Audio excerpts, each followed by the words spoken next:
اختر اورینوی کا افسانہ fit path. آج میں آپ کو فٹ پاتھ سے متعلق ایک کہانی سنانے والا ہوں۔ نہ جانے کتنی کہی بن کہی اور انسنی کہانیاں فٹ پاتھوں سے گرد راہ کی طرح لپٹی ہوئی ہوں گی۔ 10 سال کی عمر کا ایک لڑکا میرے مکان کے سامنے سڑک کے چھوٹے سے پل پر بیٹھا ہوا تھا، پاؤں پھیلائے ہوئے، بے پرواہ، آزاد، کمر میں لنگوٹی کسی جو وجود سے یوں ہی سی چپکی ہوئی تھی، گردن سے ایک میلا ڈھیلا ڈھالا چور چور کسی کا اتارن کرتا جھول رہا تھا۔ شکستہ کرتے کے چاکوں کو ایک حد تک چھپانے میں سیاہ مرزئی مدد دے رہی تھی، جو خود بھی اکثر جگہ خندۂ دنداں کی شکل پیدا کر رہی تھی۔ یہ مرزئی بھی یوں تھی جیسے چھوٹے تکیے کے اوپر کوئی گو تکیے کا خول پہنا دے۔ کرتا جانگھ تک آتا تھا اور سامنے پھٹے ہونے کے سبب جسم کی اریانی دور کرنے کے بجائے اس کے ننگے ہونے کا پردہ فاش کر رہا تھا۔ اس کے بال الجھے ہوئے تھے اور اس کے سیاہ ہاتھ پاؤں پر گرد کی تہیں نمایاں طور پر جمی ہوئی تھیں۔ زمین کی خاک اور جسم کے پسینے نے مل کر یہ اپٹنا تیار کیا تھا۔ وہ شاید بہت دیر سے بیٹھا ہوا تھا۔ سے پہر کی دھوپ نے جا بجا پسینہ چلا کر اپٹنے کو ہلکا کر دیا تھا۔ سر کے بال پسینے میں چمک رہے تھے۔ وہ سنہری دھوپ سے لطف اٹھا رہا تھا۔ دنیا سے لاپرواہ ہو کر وہ اپنے مرزئی کے اوپر کی چیلریں مار رہا تھا اور گاہے گاہے اپنا بدن تیزی سے کھجا لیا کرتا تھا۔ میرا محلہ شہر کا ایک خاموش حصہ تھا۔ 2 جانب کالج کے کوارٹر تھے، تیسری جانب دریا اور چوتھے جانب درمیانی اور ادنا طبقے کے لوگوں کے کچھ مکانات۔ وہ جانے ادھر کیسے آ نکلا؟ شاید پکنک کے لیے روزمرہ کے ہنگاموں سے تنگ آ کر محض یوں ہی آج اس کی ٹانگیں ادھر ہی اسے لے آئیں۔ جاڑے کے دن تھے، دسمبر کا مہینہ۔ اسے دھوپ میں بڑے اطمینان اور سکون سے بیٹھا دیکھ کر یہ اثر ہوتا تھا جیسے کوئی بچہ ماں کی گود میں عالم رنج و حسرت کو بھول کر آسودگی و طمانینت کے ساتھ بیٹھا ابدیت کے ساتھ رشتہ جوڑ رہا ہو۔ میرا ملازم اسے بلا کر میرے مکان کے اندر لے آیا۔ پہلے تو اس نے پکار تک نہ سنی، وہ اتنا محو تھا۔ شور کرنے سے وہ چونکا مگر شان سے پولی پر بیٹھا رہا۔ جب اسے اندر بلایا گیا تو اس نے بہت ہی مشکوک تیور سے ماحول کو بھانپا، پھر جیلریں مارنے لگا۔ خوش آمدید کرنے، چمکارنے اور دلاسا دینے پر مشکلوں سے وہ کشا یوں اندر لایا گیا جیسے چھتر کے میلے سے ایک نئے اڑتے ہوئے گریزاں بچھڑے کو خرید کر کوئی کسان ڈراتا ہوا لیے جا رہا ہو۔ شاید وہ کچھ بہرا بھی تھا اور اس کی دونوں آنکھوں میں پھولیاں تھیں، ایک میں زیادہ دوسرے میں کم۔ وہ گھر کی 4 دیواری کے اندر گھبرایا سا معلوم ہو رہا تھا۔ نو گرفتار پرندے کی طرح سائبان سے دوڑ کر وہ انگنائی میں چلا گیا اور کنویں کی منڈیر پر لاپرواہی سے بیٹھ گیا۔ گردن نیچے کیے ہوئے وہ شرما کر دانت نکالے آہستہ آہستہ ہنس رہا تھا۔ اس کے دانت پیلے پیلے تھے، پھسی سے اٹے ہوئے جیسے دانتوں پر سونا چڑھا دیا گیا ہو۔ ہم لوگوں نے اسے کھانا دیا۔ وہ بمشکل کھانے پر راضی ہوا، مگر جب کھانے لگا تو بھوکے کتے کی طرح کھانے پر ٹوٹ پڑا۔ صحن میں بیٹھا بیٹھا جب وہ رکابی صاف کر چکا تو تیزی سے گرسنہ بھیڑیے کی طرح وہ باورچی خانے میں گھس گیا اور کھانے کی چیزیں مزید تلاش کرنے لگا۔ قاب، ہانڈیاں، پیالے، ٹکریاں سب اس نے الٹ پلٹ کرنی شروع کی۔ باورچی نے اسے ڈانٹ بتائی۔ ہم لوگوں نے سمجھایا کہ یہ بدتمیزی ہے، اور کھانا ہو تو مانگ کر کھایا کرو، مگر یہ باتیں اس کی سمجھ سے باہر تھیں۔ وہ اس وقت تک بے چین رہا جب تک اسے کچھ اور کھانے کو نہ مل گیا۔ دوبارہ کھا کر بھی اس کے تقاضے جاری رہے۔ ہم لوگوں نے اسے سمجھایا کہ اب رات کو کھانا پیٹ بھر کے ملے گا۔ وہ کچھ مایوسی اور جھلاہٹ کے عالم میں رکابی سے دال اور شوربہ چاٹنے لگا۔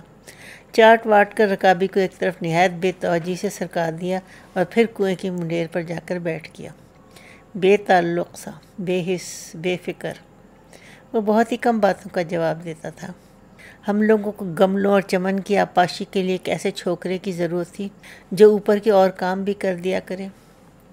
اس لونڈے کو ہم نے خدا داد سمجھا۔ کم دانے گھاس پہ یہ بہت سا کام کر دیتا۔ خود غرضی اور جذبہ ترحم نے مل کر ہم نے یہ خواہش پیدا کی کہ کسی طرح یہ باد آورد ہمارے یہاں ٹک جائے۔ ہم لوگوں نے اسے سمجھانا شروع کیا کہ وہ نوکر ہو کر اگر یہاں رہ گیا تو اسے خوب کھانے کو ملے گا، اچھے صاف صاف کپڑے پہننے کو ملیں گے اور پیسے بھی۔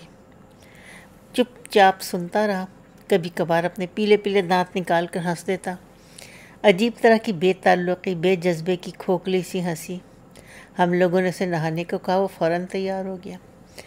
اسے نہانے کو کپڑا دھونے والا صابن دیا گیا، اس نے اسے سونگھا، منہ بنا لیا، پھر ہنستا ہوا نہانے کے لیے نل پر بیٹھ گیا۔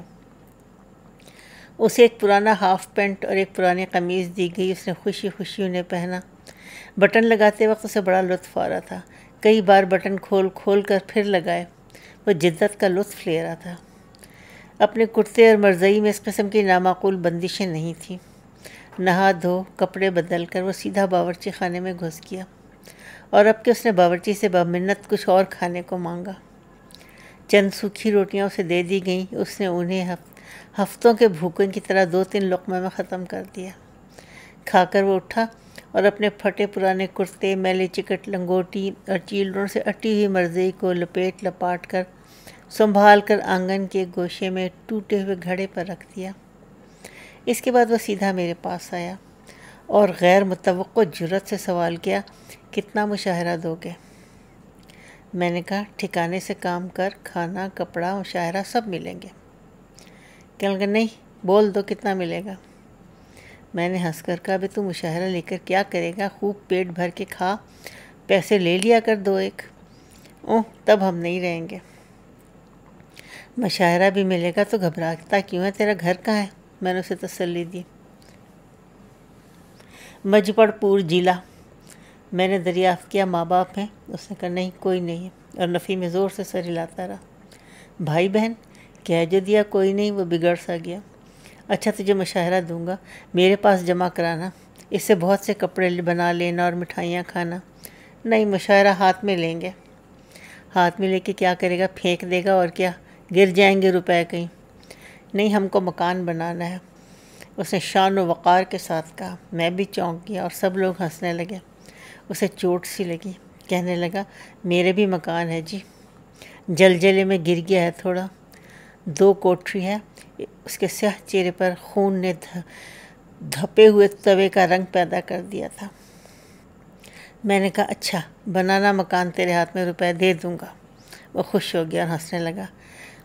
اس نے یہ کبھی نہیں پوچھا کہ کتنا مشاہرہ ہوگا۔ اس کے دل میں حسرت تامین اور تمنائے ملکیت تھی۔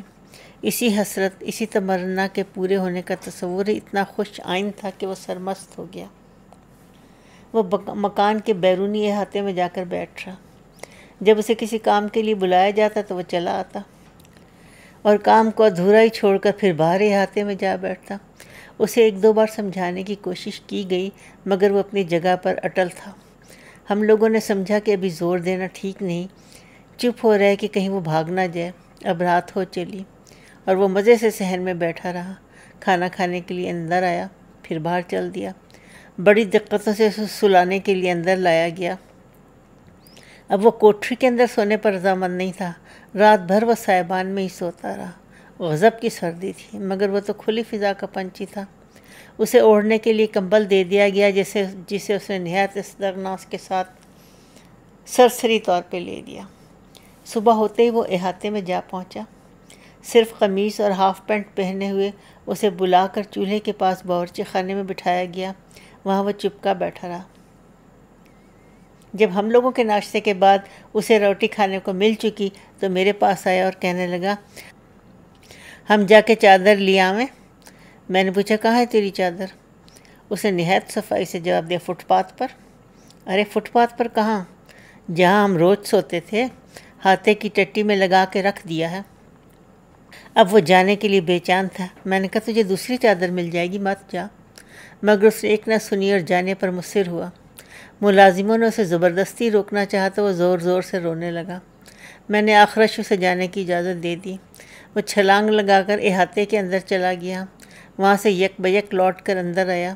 اس نے صحن کے گوشے میں جا کر قمیض اتار دی اور اپنا میلا سا ربوت کرتا اور مرزئی پہنی اور ہاتھ میں لنگوٹی کا چیتھڑا لے کر باہر جانے لگا۔ میں نے کہا، ارے یہ کیا، اپنی چادر لے کر تو واپس نہیں آئے گا کیا؟ وہ بلا جواب دیے پھرتی سے احاطے سے باہر نکل گیا اور پھاٹک سے باہر ہو کر دوڑتا ہوا بھاگا۔ یہ جا وہ جا، فٹ پاتھ اسے آواز دے رہا تھا۔ اسے اپنی ماں کی آواز سن لی۔ کل کا بھولا بچہ اپنے گھر لوٹ چکا تھا۔